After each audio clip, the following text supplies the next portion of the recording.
Hello everyone and welcome to my channel Y&R Trends. I hope everyone is having a wonderful day.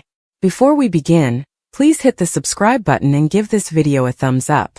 Claire never expected that an ordinary afternoon at the Newman ranch would spiral into the most shocking revelation of her life, but as the quiet edges of Genoa City have always shown, life tends to twist when you least expect it, and Claire was about to step directly into a secret that had been buried beneath layers of lies, betrayals, and hushed family histories. The kind of secret that promised not just to reshape the lives of two men she barely understood, but also to threaten her own place.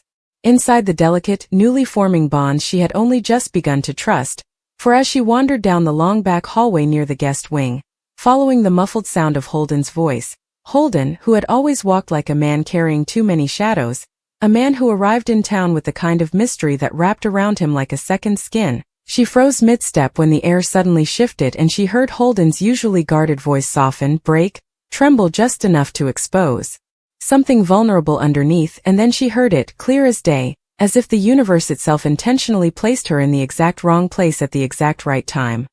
"Hi, brother," Holden said, and Claire's heart slammed so hard in her chest she could feel the vibration in her throat, because he wasn't speaking to someone on the phone, he wasn't rehearsing something, he wasn't muttering a word out of place. He was speaking directly to Matt, who stood just inside the room with that same expression he always wore, a mix of guilt, frustration, and some unnamed torment that had followed him ever since he returned to Genoa City, and Claire kept still even as her pulse threatened to give her away, because nothing, absolutely nothing in her mind made sense of what she had heard.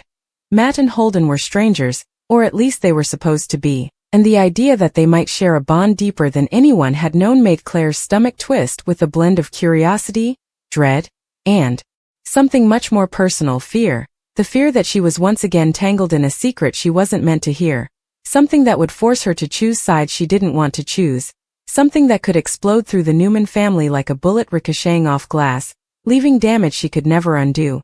And as she pressed herself quietly against the wall, her breath slow and unsteady, she listened because she couldn't stop herself, because hearing Holden call Matt brother opened a door to a truth she didn't understand but desperately needed to, a truth that, based on the tension now filling the air, neither man wanted exposed. Matt's voice dropped to a low whisper she barely caught, but the heaviness of his words reverberated through her body like a physical blow. "You shouldn't have come here, Holden. We promised we wouldn't drag this into Genoa City." And Holden shot back, voice sharper now but still holding an emotional weight that wasn't anger but pain, a pain Claire recognized instantly, because she had lived in that pain her entire life, the pain of family ties broken, twisted, manipulated, weaponized, and Claire, still frozen, knew what she heard wasn't just the casual bickering of siblings but something much deeper, something pulling from a past neither had fully walked away from. Holden stepped closer to Matt, his voice lowering, almost pleading. "You can keep hiding from Dad's mess, but you can't hide from blood." And Matt flinched so visibly Claire felt the crack in her own chest because she knew Matt had secrets. Everyone in Genoa City did, but this was a revelation so massive it had the power to dismantle everything he had built since returning, and Claire finally understood the nervous glances Matt often gave, the hushed phone calls, the nights he paced in silence like a man waiting for a storm he hoped would never come, and she found herself trembling not out of fear for her own safety, but for the ripple effect this revelation would have on the Newmans, on the town, and on her, because she had only just begun stitching together something resembling stability after the chaos with Jordan, after the years of manipulation and stolen identity, and now she was inadvertently standing inside another secret. That wasn't hers but would undoubtedly become hers the moment it reached the light, and she squeezed her fingertips together trying to steady herself as Matt whispered bitterly, "You should have stayed away, no one here can know what we are." But Holden laughed, not out of amusement but exhaustion, the kind of laugh that cracks instead of rings, and he replied, "The truth was always going to come out, whether you like it or not. You can't run forever, brother." And that word again, punctured Claire's confusion with razor-sharp clarity, brother, and she felt her mind race, grasping for answers. Were they full brothers? Half? Step? Was this another fallout from an old affair? Another long-buried scandal tied to someone powerful? Maybe even someone connected to the Newmans? And the part of her that had learned too fast how cruel secrets could be wanted to run, wanted to step away, pretend she never heard anything, but the part of her shaped by resilience, shaped by trauma, shaped by survival, rooted her to the spot, forcing her to hold on as Matt finally whispered something that shifted the entire atmosphere of the room. "If they find out who our father is, everything I've built here will fall apart." And Claire covered her mouth silently, her breath hitching. Because that sentence didn't just confirm a hidden paternity scandal, it guaranteed it. And suddenly the puzzle pieces fell into place. Matt's evasiveness, Holden's sudden arrival, the way both men acted like fugitives from a past neither wished to confront, and Claire's world spun because she had a sinking feeling that whoever father was, he wasn't some unknown man living quietly in the shadows. No. In Genoa City, secrets rarely came from the insignificant. Secrets came from the powerful, the wealthy, the corrupted, and the broken, and Claire had the horrifying sense that this secret would tie directly into ongoing turmoil already tearing through the city's families. As she continued listening, torn between wanting to flee and being unable to move, Matt's voice broke in a way she had never heard before, trembling, vulnerable, scared. "If Claire finds out," he began, and Claire's breath seized, but Holden cut him off. "Claire deserves the truth, especially after everything Jordan stole from her. You and I know better than anyone what it's like to have your identity ripped out from under you." And Claire's knees nearly buckled, because hearing her name spoken inside a conversation about their shared bloodline was too much, too close, too dangerous, and she felt heat rise up her spine. A warning, a panic, an instinct, but she couldn't step away, not now, not before she understood exactly what truth she was being unknowingly tied to. Holden took a step closer to Matt and lowered his voice even more, and Claire had to lean slightly toward the doorway, heart hammering, to catch the words that followed. "We're not just brothers by name. We're brothers by blood, and someone here in Genoa City is responsible for keeping us hidden," he whispered, and Matt's face crumpled with something like shame and fury intertwined, and Claire felt the moment swallow her whole because she knew, without needing any more evidence, that this revelation wasn't just about the two men. In that room, it was about her, about the Newmans, about a storm that would soon consume them all, and as Holden added, his voice shaking, "It's time the truth came out for all of us." Claire felt her entire world tilt beneath her feet, leaving her breathless, frightened, and painfully aware that nothing in Genoa City would ever be the same once this secret exploded into the open. Claire felt her pulse pounding in her ears as she forced herself to stay motionless, even though every instinct inside her begged her to run from the hallway, from the voices, from the truth unraveling right in front of her eyes. But her legs wouldn't obey, and her heart wouldn't stop racing, and her breath seemed trapped somewhere between her ribs and her throat as she realized she was now tethered to something far bigger than any secret she had encountered since returning to the Newman ranch. And though she'd once believed that nothing, absolutely nothing, could ever shock her again after Jordan had stolen her childhood, after years of living under a false identity, after the gut-wrenching discovery that she'd been used as a weapon against a family she never even knew she belonged to, she now understood that there were still truths in this world capable of breaking her wide open, truths that came not from villains or masterminds or diabolical puppeteers, but from quiet hallways and whispered words spoken by people who didn't know they were being overheard. Claire clutched the edge of the wall, grounding herself against the overwhelming dizziness creeping through her as Holden continued his low, emotionally charged speech, his voice quivering like a man wrestling with years of guilt, betrayal, and loss. And Matt stepped back as if the weight of Holden's words physically struck him, his jaw tightening in that familiar way Claire had seen countless times but never fully understood, until now, until this moment, when she finally recognized the haunted look of a man burying a secret so deeply inside himself that the act of keeping it alive had slowly torn him apart, piece by piece, from the inside out. Holden moved across the room, slower now, every step heavier than the last, and Claire found herself leaning just slightly forward, needing to hear every syllable, needing to understand the implications of what she had stumbled into, because whatever this was, whatever these two men were hiding, it wasn't superficial. Not a simple feud, not a meaningless connection, not a casual estrangement. They were talking about blood, about lineage, about a father whose identity held enough danger, or shame, or power to warrant secrecy. And the realization made Claire's stomach twist sharply because she knew with every cell in her body that this wasn't a coincidence.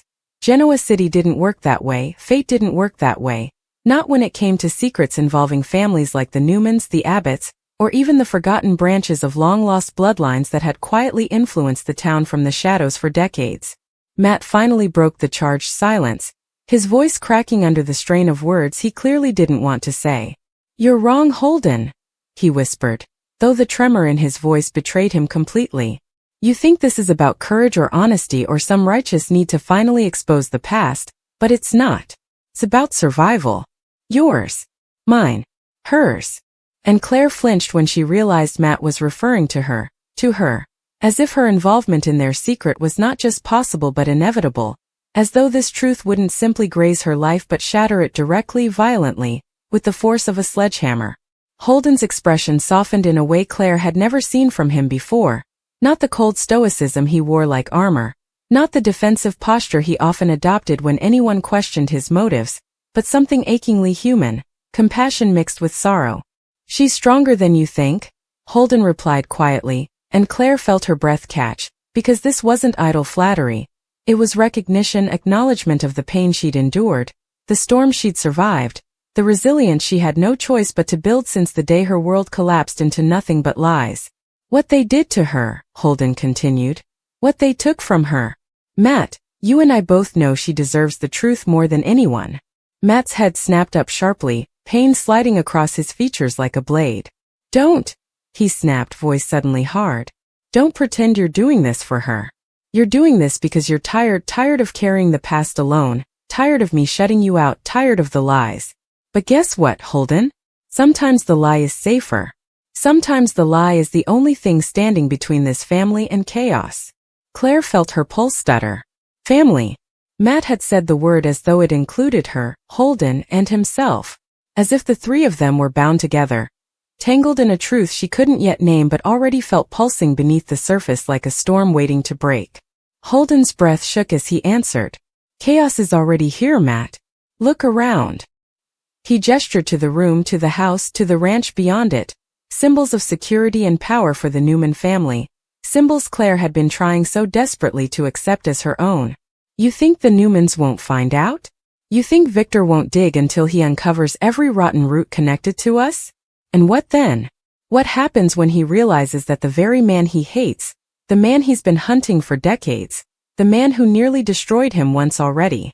Matt lunged forward suddenly, gripping Holden by the arm with a ferocity Claire had never seen in him.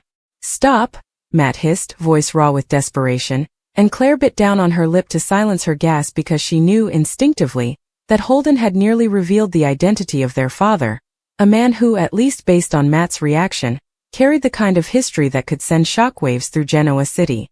Holden stared back defiantly. He deserves to be exposed. Dad's crimes didn't disappear just because you and I walked away. Claire's blood ran cold. Crimes. Not mistakes. Not missteps. Crimes. And plural. Matt released Holden abruptly, pacing a short, frantic line across the room. You don't know what exposure means in this town, he said, voice fractured with fear. If Victor finds out, if Nikki finds out, if anyone finds out, this won't be about justice. It'll be about vengeance, retribution, power. And I won't be the spark that lights that fuse. Holden clenched his jaw. You already are, brother. Whether you like it or not. Claire felt the air leave her lungs because in that moment she understood something monumental. Matt and Holden weren't simply sharing a secret. They were part of a legacy. A deeply buried legacy tied not only to each other but potentially to one of Genoa City's darkest, most dangerous chapters. And she, by accident, by fate, by cruel cosmic alignment, was now standing at the crossroads of whatever storm was coming. Matt sank down onto the edge of the desk, shoulders slumped, hands covering his face, and the sound of him exhaling was so painful, so weighted, Claire felt her heart twist. I wanted a fresh start, he whispered miserably. And she realized he wasn't speaking to Holden anymore. He was speaking to himself. I thought if I came here, if I built something real, something good, I could finally outrun him, outrun all of it. Holden walked toward him slowly, cautiously, like a man approaching someone teetering on the edge of a cliff. You can't outrun blood, he said softly, and Matt's shoulders trembled. And you can't outrun destiny. Not in this family. Family again. That word pulsed like electricity through Claire's mind. She pressed a hand against her stomach, trying to steady the nausea threatening to swallow her whole. Because she knew, deeply painfully, that family secrets were never just secrets. They were weapons. They were chains. They were scars passed down from one generation to the next. Holden lowered his voice and added, Especially not when she's involved. Claire. And suddenly Claire realized that Matt hadn't just been running from his father's legacy. He'd been trying to protect her from it, too. The realization made her chest tighten with a mixture of fear and unexpected tenderness, because despite the secrecy, despite the lies, despite the half-truths and evasive answers, Matt had been trying to shield her from something dark, something dangerous, something tied to his past and impossibly now tied to hers. Matt lifted his head, eyes red, jaw tight. "She can't know," he said again, voice thready with desperation. "Not now. Not like this. She's been through enough. Holden." She's barely starting to breathe again. Holden stepped closer, compassion and frustration warring across his features. "And that's exactly why she needs the truth. Because if you wait too long, the lie will hurt her more than the past ever could." Claire felt that statement cut straight through her like a blade. Because Holden was right. And Matt knew it, even if he didn't want to admit it. She had lived a life shaped entirely by lies, and nothing, absolutely nothing hurt more than learning the truth too late. Matt turned away, voice cracking. "She'll hate me." Holden shook his head. "She won't. She's stronger than you give her credit for." Claire swallowed down the sharp lump in her throat, tears stinging at the corners of her eyes. As she wanted to believe Holden, she truly did. But she also knew how betrayal tasted. How it burned. Matt let out a broken breath. "You don't understand," he whispered. "If she learns who our father is, she won't just look at me differently. She'll look at herself differently." Claire blinked hard. Herself. What did her identity have to do with their father? Holden's shoulders slackened, and when he spoke, his voice carried a haunting weight. "Matt. She already lives with ghosts she never asked for. She already carries the burden of a past she didn't create. The truth won't destroy her. But the lie might." Matt closed his eyes tightly, as if fighting back a wave of pain so deep it threatened to pull him under. "Holden," he whispered hoarsely, "if she finds out he's connected to her, if she finds out what he did, she'll never forgive me for keeping it from her." Claire's breath stopped entirely. Connected to her. Connected. Suddenly the walls felt like they were tilting. Suddenly the room spun. Suddenly everything made sense and nothing made sense at all. Because if Matt and Holden's father was connected to her, then this secret didn't just belong to them. It belonged to her too. It was part of her history, her bloodline, her identity, and she hadn't even known. Holden finally spoke again, voice quieter now, as though sensing how close his brother was to breaking. "Matt, we both know the truth. We know what he did. We know how many lives he ruined. We know we can't keep running from it. And we know she deserves to understand her place in all of this. Not when it's too late, but now." Matt shook his head violently. "You don't get it. Victor will kill him. And if Victor learns we're his sons..." Claire felt ice shoot through her veins. Victor. Victor Newman. The name hung unsaid between them, but the implication was unmistakable. Whatever their father had done, it had been against Victor. Maybe directly. Maybe catastrophically. And if Victor found out Matt and Holden were connected to the man who had nearly destroyed him? Matt was right. The fallout would be nuclear. Holden exhaled slowly. "We're already on borrowed time," he said. "Victor's digging. Nikki's suspicious. And now Claire's getting closer to both of us. You think we can hide forever? You think this town won't eventually reveal everything?" Matt buried his face in his hands, and Claire felt her heart break for him, even as fear coiled tightly in her stomach. Matt whispered something then so quietly Claire barely caught it. But when she did, her entire body went rigid. "I didn't come here to hurt her," he choked out. "I came here because I thought she was the only person who could understand what it feels like to be lost." Holden's expression softened. "And that's exactly why you have to tell her." Matt shook his head. "No. Not yet." Holden took a slow breath. "Then she might find out the way we did, the worst possible way." Those words settled deep into Claire's bones, because she knew exactly what that meant. She had once learned the truth about her own past in the most devastating way imaginable, and she had promised herself she would never again be blindsided by secrets capable of destroying her. But now she realized the universe had other plans. Because this wasn't a secret she stumbled into. This was a secret that had been waiting for her. And as she stood frozen in the hallway, Tears burning in her eyes, Claire finally understood. Nothing in Genoa City was coincidence. Not her arrival. Not Matt's. Not Holden's. Not the shadows following them. Not the father they were hiding from. And definitely not the truth she had just overheard. The truth that tied her life to theirs in ways she could not yet understand. But she would. Soon. Because secrets like this, they never stayed buried. And whatever storm was coming, Claire knew she was now standing at its center, whether she wanted to be or not.